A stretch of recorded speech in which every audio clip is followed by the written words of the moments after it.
Hi hello friends, welcome back to my channel. ನಾನು ನಿಮ್ಮ ಅಶ್ವಿನಿ ಶ್ರೀನಾಥ್. ಇದು ನೆನ್ನೆದು ಕಂಟಿನ್ಯೂಷನ್ ಬ್ಲಾಗ್ ಆಗಿರುತ್ತೆ. ನಾನಿವತ್ತು ಹೇಳಿದ್ದೆ ಅಲ್ಲ ನಿಮಗೆ, ಅಮ್ಮನ ಮನೆಯಲ್ಲಿ ಇವತ್ತು ಗಾಮದೇವರ ಹರಕೆ ಇದೆ ಅಂತ ಹೇಳಿ. ಆ ಹರಕೆಗೋಸ್ಕರ ಕುರಿಯನ್ನು ತೊಗೊಂಡು ಬಂದಿದ್ದಾರೆ.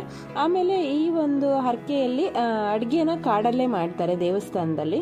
ಸೊ ಹಂಗಾಗಿ ಅದಕ್ಕೆ ಲೇಡೀಸ್ ಯಾರು ಹೋಗೋಂಗಿಲ್ಲ, ಎಲ್ಲ ಜೆಂಟ್ಸೇ ಅಡುಗೆಯನ್ನು ಮಾಡಬೇಕು. ಸೊ ಅವರು ಅಡುಗೆ ಮಾಡ್ಕೊಳ್ತಾ ಇದ್ರು. ಇನ್ನು ಸಂಜೆ ನಾವು ರಿಲೇಟಿವ್ಸ್ನ ಕರೆದು ಊಟ ಹಾಕ್ತೀವಿ, ಅದಕ್ಕೋಸ್ಕರ ನಾವು ಕೂಡ ಅಡುಗೆನ ರೆಡಿ ಮಾಡ್ಕೊಳ್ತಾ ಇದ್ವಿ. ಕುರಿನ ತಗೊಂಡು ಬಂದು ಹರಕೆ ಕೊಟ್ಟಾದ್ಮೇಲೆ ಕುರಿ ತಲೆಯನ್ನು ದೇವ್ರ ಬನದಲ್ಲೇ ಸಾಂಬಾರು ಮಾಡ್ತಾರೆ. ಇದನ್ನು ಜೆಂಟ್ಸೇ ಮಾಡ್ತಾರೆ. ಸೊ ಕುರಿಯನ್ನು ಕ್ಲೀನ್ ಎಲ್ಲ ಮಾಡಿಕೊಂಡು ನಾವು 10 ಮನೆಯವರು ಸಮವಾಗಿ ಭಾಗ ಮಾಡಿಕೊಂಡು, ಮತ್ತೆ ನಮ್ಗೆ ಎಕ್ಸ್ಟ್ರಾ ಬೇಕಾದರೆ ನಾವು ಎಕ್ಸ್ಟ್ರಾ ತಂದ್ಕೊಂಡು ನಮಗೆ ರಿಲೇಟಿವ್ಸ್ಗೆ ಕರೆದು ನಾವು ನೈಟು ಊಟವನ್ನು ಹಾಕ್ತೀವಿ. ಈ ಪದ್ಧತಿಯನ್ನು ಇಲ್ಲಿ ನಡೆಸ್ಕೊಂಡು ಬಂದಿದ್ದಾರೆ.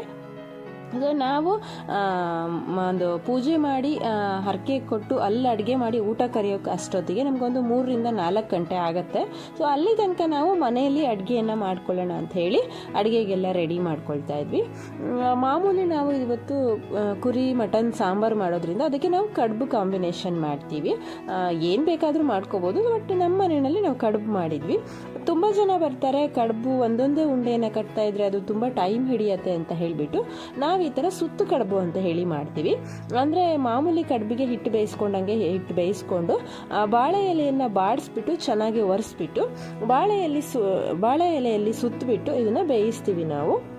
ತುಂಬ ಜನ ಬಂದಾಗ ಇದನ್ನು ಮಾಡಿದ್ರೆ ಒಳ್ಳೇದು ಅಂತ ಅನಿಸುತ್ತೆ, ಯಾಕೆಂದರೆ ತುಂಬ ಬೇಗ ಆಗುತ್ತೆ. ಇದು ಒಂದೊಂದೇ ಉಂಡೆಯನ್ನು ಕಟ್ತಾ ಇದ್ರೆ ಟೈಮ್ ಕೂಡ ಹಿಡಿಯುತ್ತೆ. ಆಮೇಲೆ ಇದು ತುಂಬ ಟೇಸ್ಟಿ ಆಗೂ ಇರುತ್ತೆ. ಆ್ಯಂಡ್ ಕಟ್ ಮಾಡಿದಾಗ ಇದು ಸೇಮ್ ಇಡ್ಲಿಯ ಶೇಪಲ್ಲಿ ಬಂದಿರುತ್ತೆ. ಟೇಸ್ಟ್ ಕೂಡ ಇಡ್ಲಿ ಥರನೇ ಇರುತ್ತೆ. ನೀವು ಒಂದ್ಸರಿ ಟ್ರೈ ಮಾಡಿ ನೋಡಿ. ಸೊ ಇದೆಲ್ಲ ಮುಗಿಸೋ ಅಷ್ಟೊತ್ತಿಗೆ ದೇವಸ್ಥಾನದಿಂದ ಫೋನ್ ಮಾಡಿದ್ರು, ಊಟ ರೆಡಿ ಆಗಿದೆ ಆ್ಯಂಡ್ ಪೂಜೆ ಇದೆ ಬನ್ನಿ ಅಂತ ಹೇಳಿಬಿಟ್ಟು. ಹಾಗೆ ನಾವು ಹೊರಟ್ವಿ. ಸೊ ಊರವರು ಎಲ್ಲ ಮನೆಯವರು ಒಬ್ಬರು ಇಬ್ಬರು ಬಂದಿದ್ದರು. ಆ್ಯಕ್ಚುಲಿ ಮುಂಚೆ ಎಲ್ಲ ಏನಾಗಿತ್ತು ಅಂತಂದರೆ ಈ ಒಂದು ಹಬ್ಬಕ್ಕೆ ಎಲ್ಲ ಹೆಣ್ಮಕ್ಳು, ಊರಿನ ಎಲ್ಲ ಹೆಣ್ಮಕ್ಳು ಕೂಡ ಬರ್ತಾ ಇದ್ರು. ಬಟ್ ಇತ್ತೀಚೆಗೆ ಅವ್ರದ್ದೇ ಆದ ಪರ್ಸ್ನಲ್ ರೀಸನ್ಸಿಂದ ಬರೋದಕ್ಕೆ ಆಗ್ತಾ ಇಲ್ಲ. ಸೊ ಬಂದಂಥ ಹೆಣ್ಮಕ್ಳು, ಅಳಿಯಂದ್ರು ಎಲ್ಲರೂ ಕೂಡ ಇಲ್ಲಿ ಮಧ್ಯಾಹ್ನ ಕುರಿಮಂಡೆ ಸಾರು ಊಟಕ್ಕೆ ಬರ್ತಾರೆ.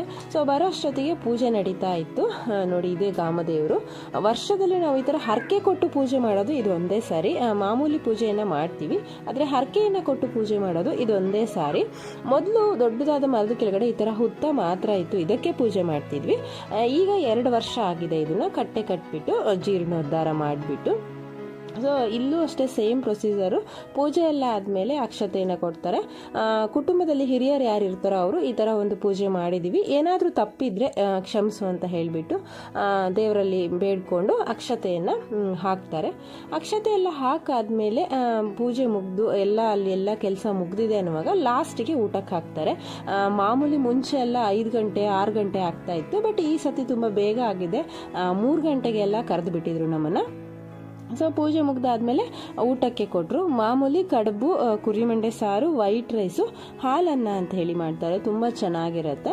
ಸೊ ಎಲ್ಲರೂ ಊಟ ಕೂತ್ಕೊಂಡ್ವಿ. ಬಂದಂಥ ಊರಿನ ಹೆಣ್ಮಕ್ಳು, ಅಳಿಯಂದ್ರು, ರಿಲೇಟಿವ್ಸು ಎಲ್ಲರನ್ನೂ ಕೂಡ ನಾವು ಇಲ್ಲಿಗೆ ಕರ್ಕೊಂಡು ಬಂದಿದ್ವಿ. ಸೊ ಟೋಟಲ್ ಆಗಿ ಒಂದು 25 ರಿಂದ 30 ಜನ ಇತ್ತು ಅಂತ ಅನಿಸುತ್ತೆ. ಸೊ ತುಂಬ ಖುಷಿ ಆಯಿತು. ವರ್ಷದಲ್ಲಿ ಒಂದೇ ಸರಿ ಈ ಥರ ಕಾಡಲ್ಲಿ ಊಟ ಮಾಡೋದು, ಎಲ್ಲರ ಜೊತೆ ಸೇರಿಬಿಟ್ಟು. ಸೊ ಈ ಥರ ಊಟ ಮಾಡೋದ್ರಿಂದ ಒಂಥರ ಖುಷಿ ಇರುತ್ತೆ. ಸೊ ಇವತ್ತಿನ ವಿಡಿಯೋ ನಿಮ್ಮೆಲ್ಲರಿಗೂ ಇಷ್ಟ ಆಗಿದೆ ಅಂತ ಅಂದ್ಕೊಳ್ತೀನಿ. ಆ್ಯಂಡ್ ಯಾರೆಲ್ಲ ಈ ಥರ ಹರಕೆಯನ್ನು ಮಾಡ್ತೀರಾ ಕಮೆಂಟ್ ಬಾಕ್ಸಲ್ಲಿ ಕಮೆಂಟ್ ಮಾಡಿ. ಈ ವಿಡಿಯೋ ಇಷ್ಟ ಆಗಿದ್ರೆ ಲೈಕ್ ಮಾಡಿ, ಕಮೆಂಟ್ ಮಾಡಿ, ಶೇರ್ ಮಾಡಿ. ಇನ್ನು ಯಾರೆಲ್ಲ ನನ್ನ ಚಾನಲ್ನ ಸಬ್ಸ್ಕ್ರೈಬ್ ಮಾಡದೆ ನೋಡ್ತಾ ಇದ್ದೀರೋ ದಯವಿಟ್ಟು ಸಬ್ಸ್ಕ್ರೈಬ್ ಮಾಡ್ಕೊಳ್ಳಿ. Thank you so much.